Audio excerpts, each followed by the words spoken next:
20 minutes of sleep from a particularly fucked up dream, and I really needed a fucking cigarette. Leave it to me to have a full pack, and nothing to light one with. I really need to clean this shithole, and get organized. Think, Edward. Fuck. Last time I had to... Oh, right. I flung open the door to my balcony, and immediately spotted it lying on the railing. There you are, I smirked. I lit the cigarette and performed a reverent pull. Ah, much better. I never smoke inside my room.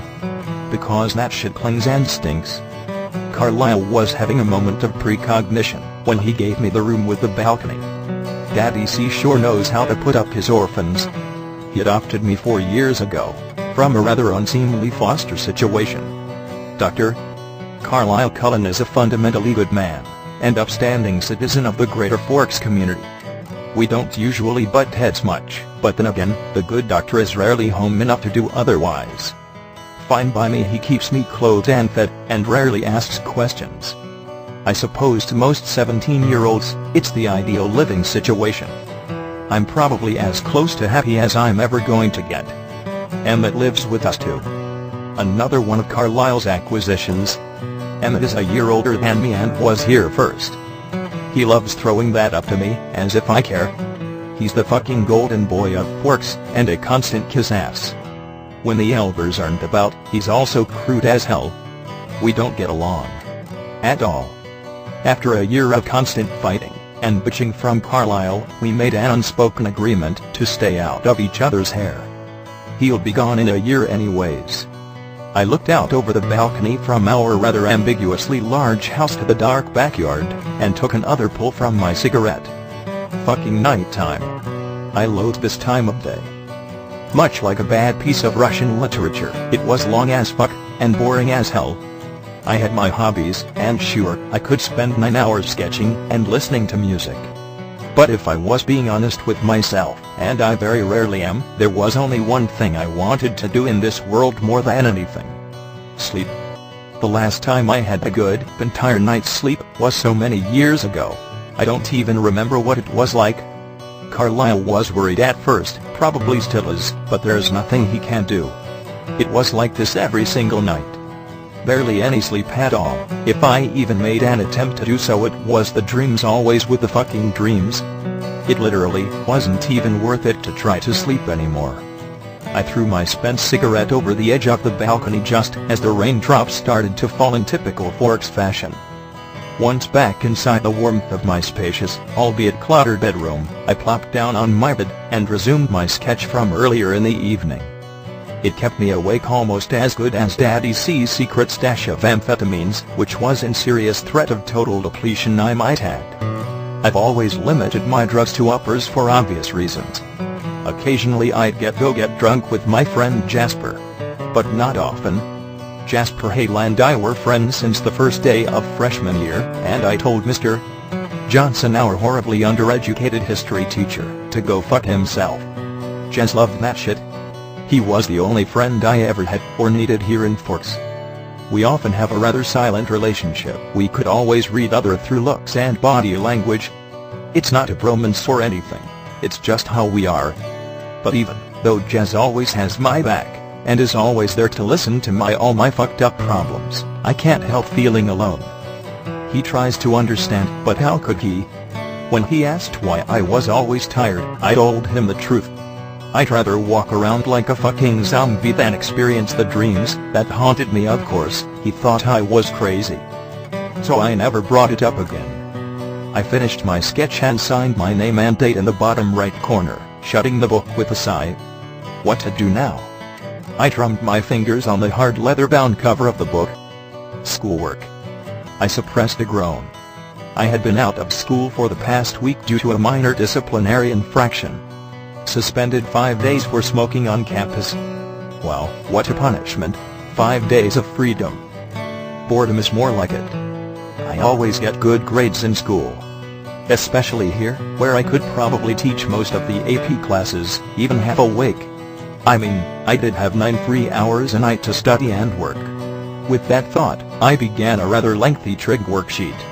Sleep deprivation makes every task more difficult. Most people don't even realize how important it is to your health, both mental and physical. No one knows better than me. Before the incident 8 years ago, I never realized how much I took a good night's rest for granted.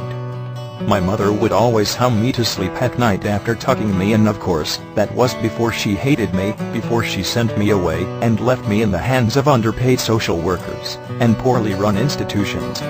She couldn't even look at me after what happened, couldn't even bear to be in the same room as me. She never even fucking said goodbye. I wish I could say I blamed her, but I really can't. I took away the one person she loved more than anything. More than me, obviously.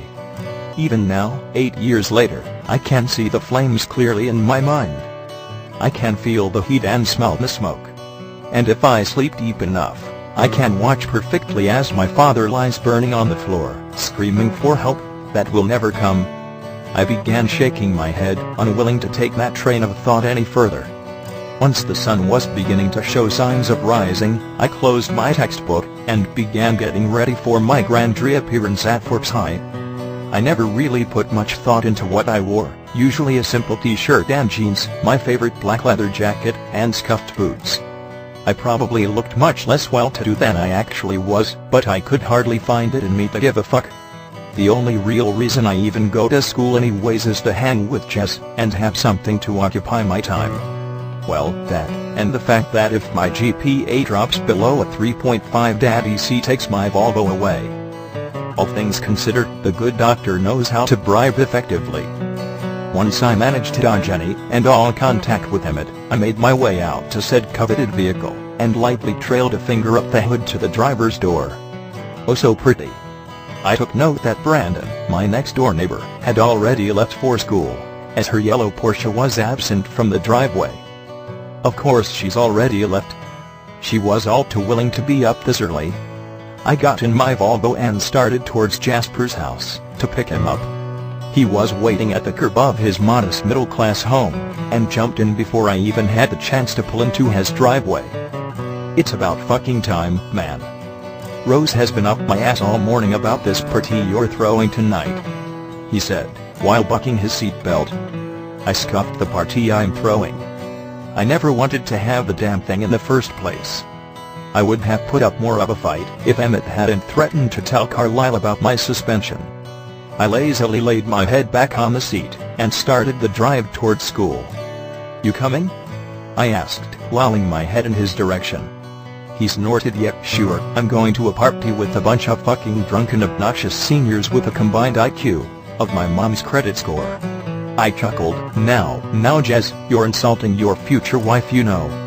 You're not going to bag Brandon by insulting her intelligence. Alice is going to be there? He asked, sounding curiously disappointed. I nodded, and raised an eyebrow at him. Well, fuck.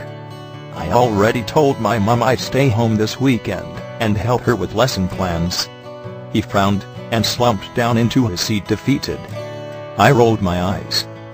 Jasper has been secretly carrying a torch for my neighbor ever since I've known him. I'm starting to wonder if he'll ever get the balls to talk to her. How fucking hard can it be?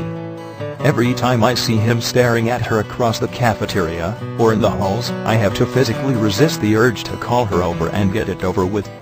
Hey Brandon, this is my friend Jasper. Could you do me a favor and fuck him senseless so he'll stop pining over you like a lost puppy dog? I suppressed a chuckle at the thought. When we pulled up to school, I made it a point to park next to Brandon's Porsche. It was the least I could do for the sorry bastard. She was still in her car, arms flailing about, talking animatedly to someone in the passenger seat. Oh shit. Jasper shot up in his seat and turned to me with the